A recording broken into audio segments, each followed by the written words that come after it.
नमस्कार। मैं Rakesh Kumar, assistant professor भगवान आदिनाथ कॉलेज ललितपुर से। हम लोग बीएड सेकेंड ईयर का पेपर पढ़ रहे हैं। इसका फर्स्ट पेपर भारतीय शिक्षा के ऐतिहासिक परिप्रेक्ष्य, इसका थर्ड यूनिट पढ़ रहे थे। और थर्ड यूनिट में हम लोग जो है विश्वविद्यालय शिक्षा आयोग राधा कृष्णन आयोग 1948 इसको पढ़ रहे थे। कल हम लोगों ने इसकी थोड़ी सी चर्चा की थी और इनकी सिफारिशों में 2 सिफारिशों की चर्चा की थी कल, उसके आगे हम आज चर्चा करेंगे। तो आज इसमें इनकी सिफारिशों में अगला पॉइंट आता है उच्च शिक्षा का स्तर। उच्च शिक्षा के स्तर के लिए इन्होंने कहा है कि उच्च शिक्षा में स्नातक की कक्षाओं में प्रवेश के लिए बालक की आयु कम से कम 18 वर्ष होनी चाहिए। 18 वर्ष का बालक हो जाए तब उसको उच्च शिक्षा में प्रवेश देना चाहिए। दूसरा इसमें बताया गया है कि महाविद्यालय एवं विश्वविद्यालयों में प्रयोगशाला, पुस्तकालय, वाचनालय, छात्रावासों इनसे सुसज्जित होना चाहिए। इनकी जो है अच्छी व्यवस्था होनी चाहिए। प्रयोगशालाएं अच्छी स्थिति में हों, उनमें बढ़िया अच्छी क्वालिटी का सामान हो, पुस्तकालय में अच्छी बुक्स हों, बढ़िया सिलेबस से संबंधित। वाचनालय की व्यवस्था होनी चाहिए जहाँ पे स्टूडेंट बुक इश्यू करा के अपना स्टडी कर सकें, अध्ययन कर सकें।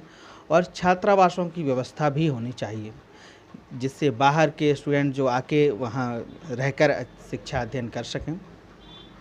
अगला पॉइंट इसमें बताया कि विश्वविद्यालय में छात्रों की संख्या, अधिकतम छात्र संख्या 3000 होनी चाहिए और विश्वविद्यालय से संबंधित जो महाविद्यालय हैं उनमें स्नातक की जो है मैक्सिमम संख्या 3500 होनी चाहिए, इससे अधिक नहीं होनी चाहिए। क्लास के लिए अटेंडेंस के लिए इसमें बताया गया है कि अटेंडेंस के लिए जो है इसमें परीक्षा की अवधि को छोड़कर इसमें स्नातक स्तर की कक्षाओं में कम से कम 180 दिन की उपस्थिति अनिवार्य होनी चाहिए सभी छात्रों की। ठीक। अगला इसमें बताया गया है कि शिक्षण के अतिरिक्त उपकक्षा प्रणाली भी लागू की जाए, इसको ट्यूटोरियल क्लास बोलते हैं। और इसे जो है इसके साथ साथ सेमिनार, वर्कशॉप, कॉन्फ्रेंस ये भी जो है विश्वविद्यालय को कराने चाहिए जिससे स्टूडेंट और भी अन्य विशेषज्ञों के माध्यम से सेमिनार, वर्कशॉप में उनके विचारों को सुन सकें, उनसे अपने ज्ञान को और जो है डेवलप कर सकें।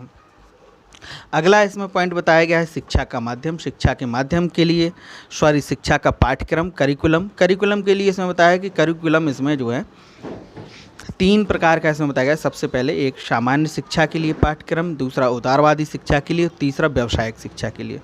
सामान्य शिक्षा के लिए इसमें बताया गया है कि इसमें प्रकृति, जीवन, न्याय और आध्यात्म से संबंधित इसमें शिक्षा देनी चाहिए।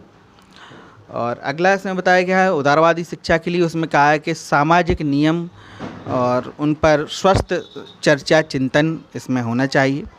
और अगला व्यावसायिक शिक्षा में बताया गया है इसमें कि कृषि, अभियांत्रिकी, तकनीकी, वाणिज्य, कानून, चिकित्सा, ये इसमें व्यावसायिक कोर्स इसमें रखे जाएं।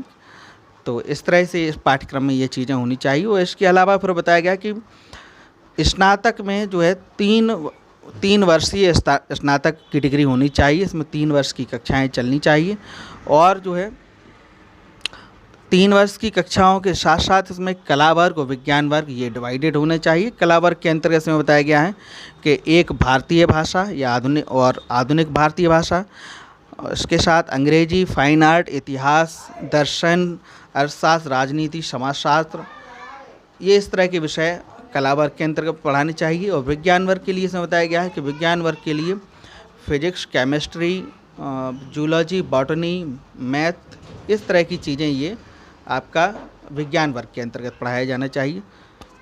अगला इसमें बताया गया अनुसंधान कार्य, रिकमेंडेशन। अनुसंधान के लिए क्या रिकमेंडेशन की है? तो अनुसंधान के लिए इसमें बताया गया है विश्वविद्यालय शिक्षा आयोग में कि एक अखिल भारतीय स्तर की एक परीक्षा करानी चाहिए और अखिल भारतीय स्तर से उस परीक्षा के माध्यम से स्टूडेंट्स को सेलेक्ट किया जाए और जो योग्य स्टूडेंट हों उन्हीं स्टूडेंट्स को जो है अनुसंधान पीएचडी के लिए उन स्टूडेंट को नामित किया जाना चाहिए। और उन स्टूडेंट्स का जो है मौखिक भी इसमें जो है वाइवा लेना चाहिए कि जिन स्टूडेंट्स में मौलिक अनुसंधान करने की जिनमें क्वालिटी हो, उन्हीं स्टूडेंट को इसके लिए चुनना चाहिए। ठीक। अगला इसमें बताया गया है कि इसमें डीलिट जैसी उपाधियां भी देनी चाहिए विश्वविद्यालय को। और भारतीय, इसमें बताया कि भारतीय प्राचीन दर्शन, प्राचीन भाषाएं और साहित्य आदि को भी अनुसंधान के लिए इसमें स्थान देना चाहिए, जिससे ये भाषाएं और ये दर्शन जीवित बना रहे और इनके माध्यम से स्टूडेंट्स में नैतिक मूल्यों, संस्कारों और सामाजिकता, इन सारी चीज़ों का विकास हो। अगला पॉइंट इसमें बताया गया, लास्ट, इसका आज का लास्ट है, परीक्षा प्रणाली कि विश्वविद्यालय स्तर की परीक्षा किस तरह की होनी चाहिए, परीक्षा प्रणाली कैसी होनी चाहिए। तो इसमें बताया गया है सबसे पहले तो डिग्री जो परीक्षाएं थीं, स्नातक की परीक्षाएं, इनमें बताया गया कि इसमें प्रतिवर्ष परीक्षाएं होनी चाहिए। पहले व्यवस्था थी कि 2 साल की जो स्नातक होती थी तो 2 साल की लास्ट में परीक्षा होती थी। तो इसमें जो 3 साल का इन्होंने प्रोसीजर भेजा है उसमें बताया कि प्रतिवर्ष परीक्षा होनी चाहिए। और जो जैसे फर्स्ट ईयर की परीक्षा हो गई, वो जो फर्स्ट ईयर में स्टूडेंट पास हो जाएं उन्हीं को सेकेंड ईयर में प्रमोट करना चाहिए, और सेकेंड ईयर में पास हो जाए तो उनको फिर थर्ड ईयर में प्रमोट करना चाहिए। और उसमें जो सब्जेक्ट हैं उन सारे सब्जेक्ट में पास होना अनिवार्य है। ठीक, ये परीक्षा प्रणाली के लिए कहा गया है। इसके अलावा इसमें कहा गया है कि जिन टीचर्स की ड्यूटी 3 साल तक लगातार लग जाए, उनकी परीक्षा में ड्यूटी ना लगाई जाए, फिर नए टीचर्स की ड्यूटी लगाई जाए। और श्रेणी के लिए, डिवीज़न के लिए इसमें बताया गया है परीक्षा प्रणाली में डिवीज़न के लिए कहा गया है कि जिन छात्रों की ऑल ओवर मार्क्स 70% से अधिक हों, ऐसे स्टूडेंट को इसमें प्रथम श्रेणी मानना चाहिए, उसे प्रथम श्रेणी में उत्तीर्ण किया जाए। और जिन छात्रों के 70% से कम नंबर हों और 55% से अधिक नंबर हों, ऐसे छात्रों को सेकंड डिवीज़न मानना चाहिए। और जिन छात्रों के 55% से कम नंबर हों और 40% से अधिक हों नंबर, ऐसे छात्रों को थर्ड डिवीज़न की श्रेणी में रखना चाहिए।